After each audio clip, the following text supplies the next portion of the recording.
It's actually amazing how many states are really starting to understand how state tax credits can fuel development and help solve some of the financing gaps for low-income housing tax credit projects, especially in the light of the ever-increasing cost.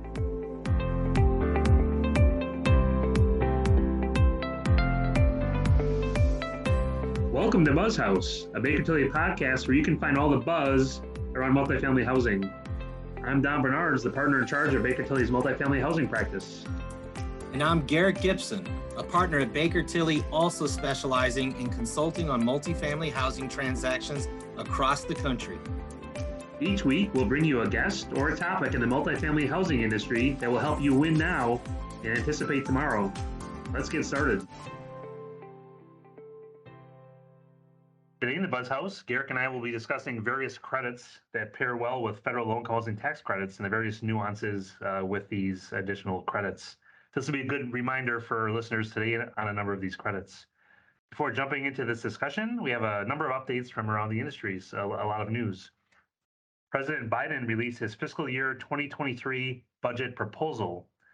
The budget request signals that Congress, the administration's funding priorities as they chart out the annual appropriations bills for fiscal year 2023, which of course begins on October 1st.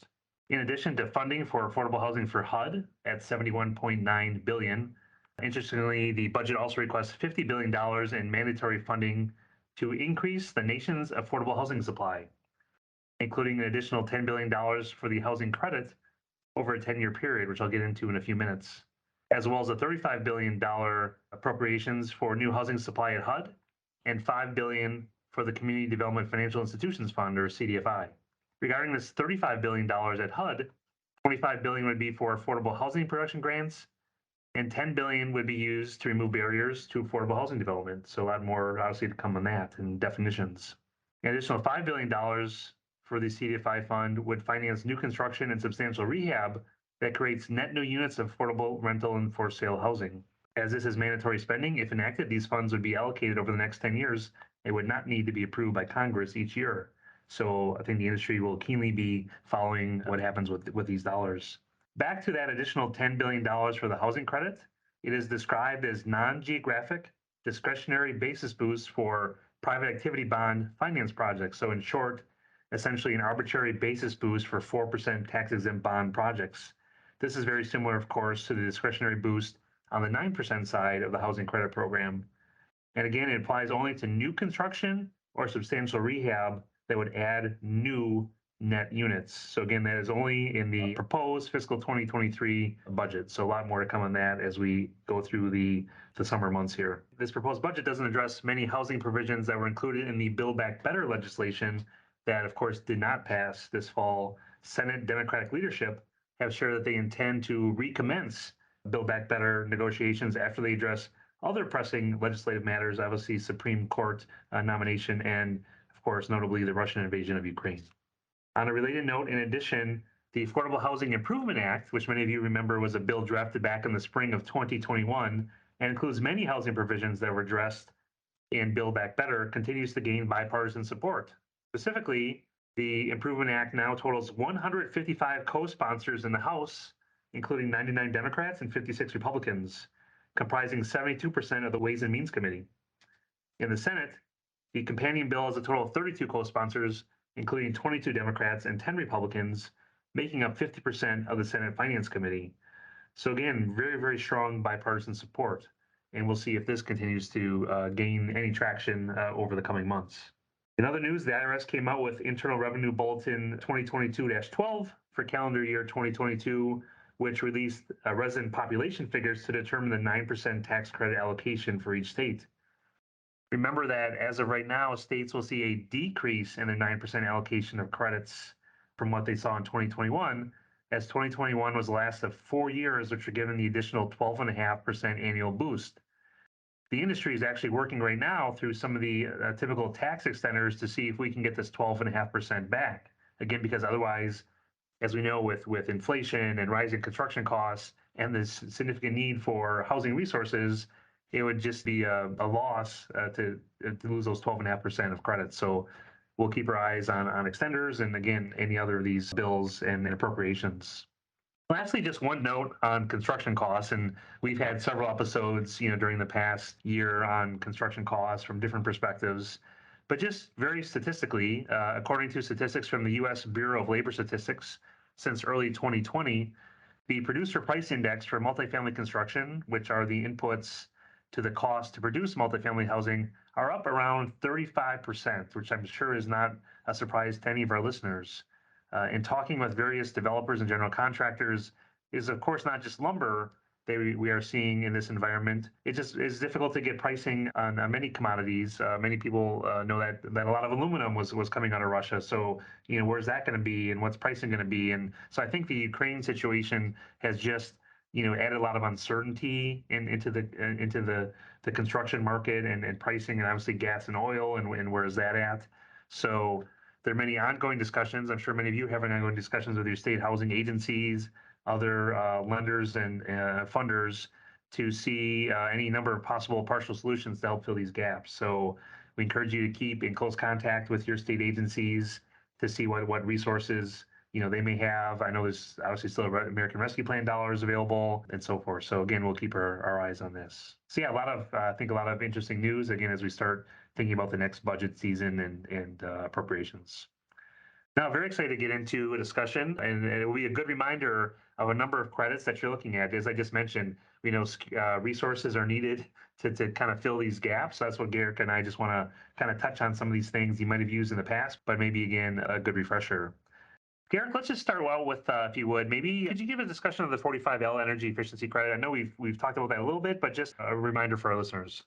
Don, thanks for that intro as always. And yes, you're right. It would be a great time for a refresher on some various tax credits that pair well with low-income housing tax credit projects. The 45L tax credit being one of them. It's actually an energy efficient home credit, and it was established by the Energy Policy Act of 2005, which went into effect in 2006. And it's actually been consistently extended every year since then. However, it did expire at the end of 2021. But given they have extended it every year, we're still hoping to see the credit extended through year end 2022. So we're keeping our fingers crossed. The credit itself is a $2,000 per dwelling unit tax credit that is available for apartment complexes or single family home builders. In an apartment complex scenario, it's only eligible for apartments that are 3 stories or less above grade. And in order to qualify for the credit, you have to meet certain energy requirements for that unit, right? There's got to be a 50% energy, reduction in energy consumption, with a chunk of that being related to just the envelope. So, if you're interested in this credit, seek out a professional in the 45L space that can go out and test the units. They're going to provide some certificates. They got to do site visits. But it's great because, like I said, if you qualify for those units, it's $2,000 credit per unit. The way in which it pairs well with LIHTC is, it's an additional added credit that you can have in this project. But keep in mind, there is a basis reduction that is the equal amount of the actual tax credit. So if you have a $100,000 45L tax credit, there's going to be a $100,000 basis reduction. So when you're thinking of LIHTC, right, we have eligible basis, which is a subset of depreciable basis. And so that is the basis that's being reduced. And so it could affect credits, and you got to sort of look at each deal individually. And, in a LIHTC deal, a lot of times have excess basis, like on a 9% deal, because you're capped on the credits.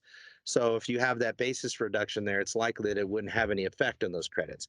In a bond deal, obviously you're typically getting tax credits based on the basis that's there, and so you have to sort of, at least, weigh out the benefits there, or lost benefits if you want to take the 45L.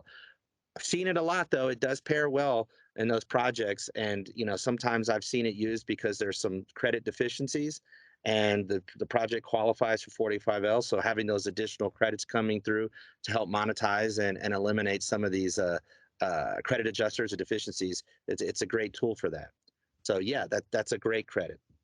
Thanks for that. We'll kind of keep our eyes on that, like you said, if that kind of gets in the extenders, as I mentioned, back to that 12.5% of 9% allocation. Okay, let's switch gears to solar credits. I know this past year we had a provider of solar panels and so forth on the show. What are some considerations and nuances with solar credits? Don, yes, the solar credit. That's another great credit that pairs well with LIHTC projects. We see it a lot. The credit itself used to be 30% of the actual solar facility costs that you're constructing.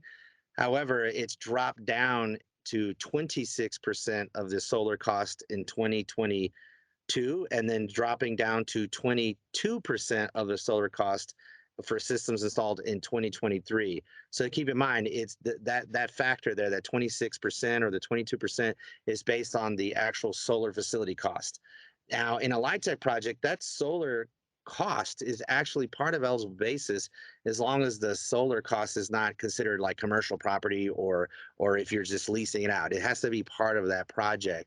And the good thing about the solar cost is it's 5-year depreciable property. So, right now it's eligible for bonus and you can get some accelerated depreciation on those costs, which could be beneficial in a LIHTC project.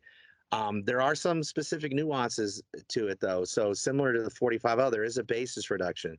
But with the solar credit, the basis reduction is 50% of the actual credit. So if you have a $100,000 solar credit, you're going to take a basis reduction of $50,000, which again, could offset some of that eligible basis you're using to calculate the low-income housing tax credits.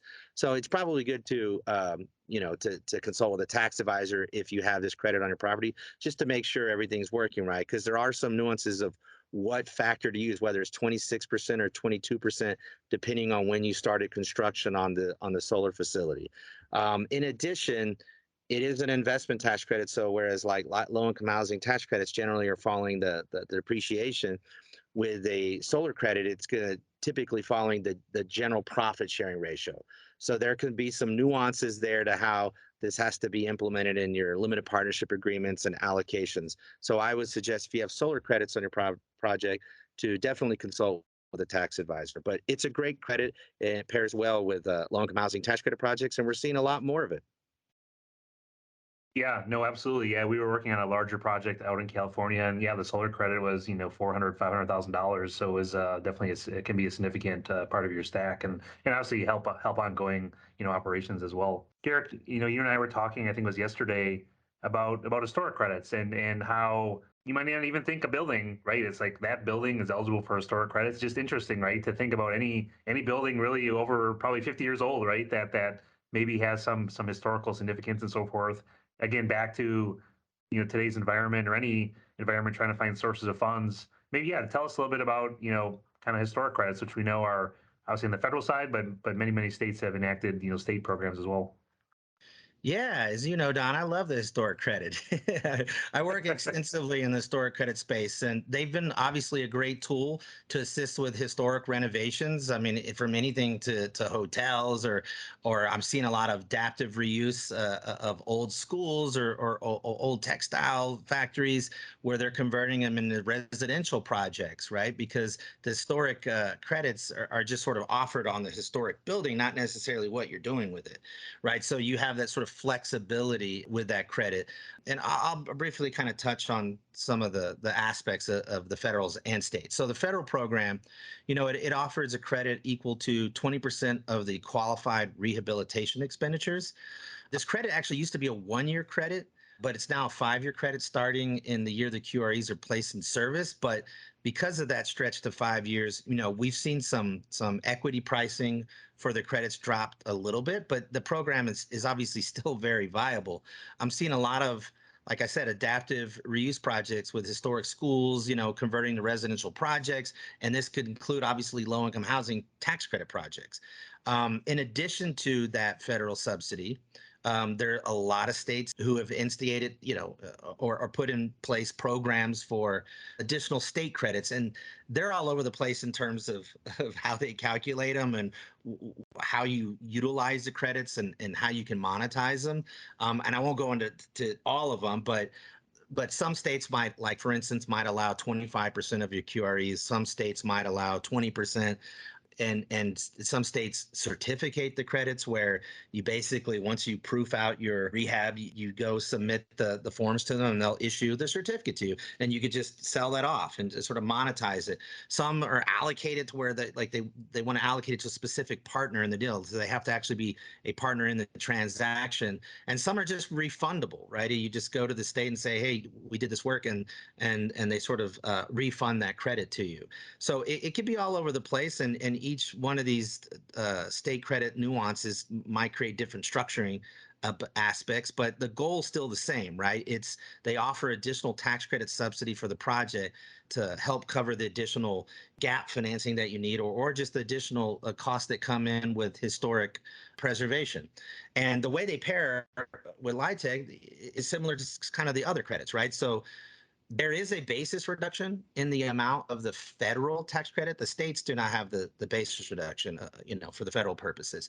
And so given that basis reduction, obviously, it reduces the eligible basis. And, a lot of states actually even have that in their templates, right? So if you have a historic credit, they calculate that particular computation to reduce the basis and then calculate the remainder of basis through the LIHTC formula. There are structures, though, known as lease pass-through structures, which do allow you to generate the tax credit where you can pass it through to, let's say, like a master tenant entity.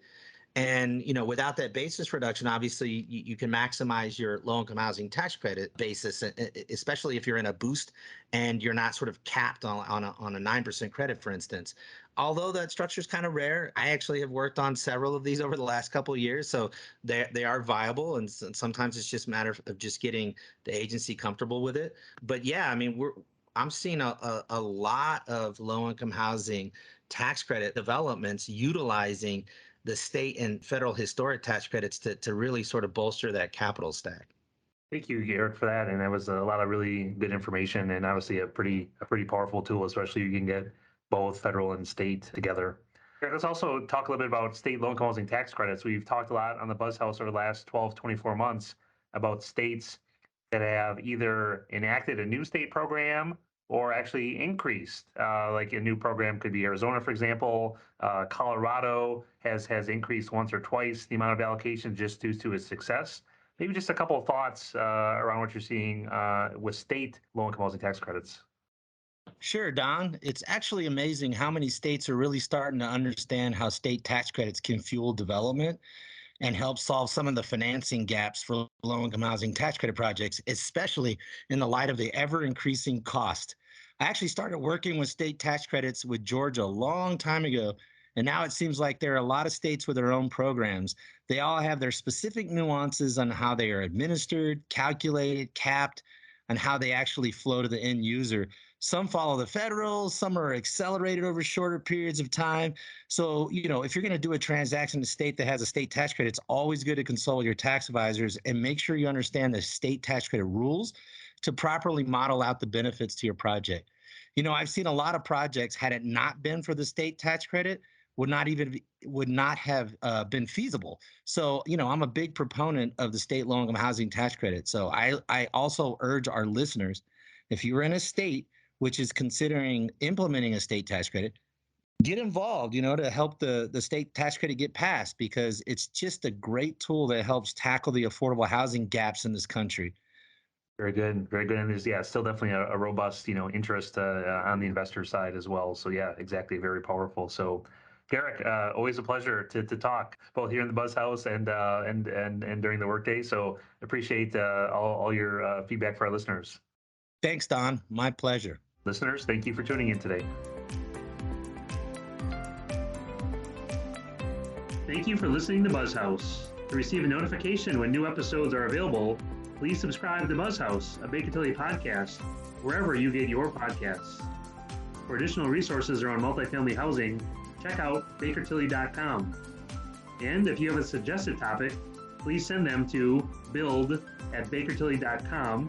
That's BUILD@bakertilly.com.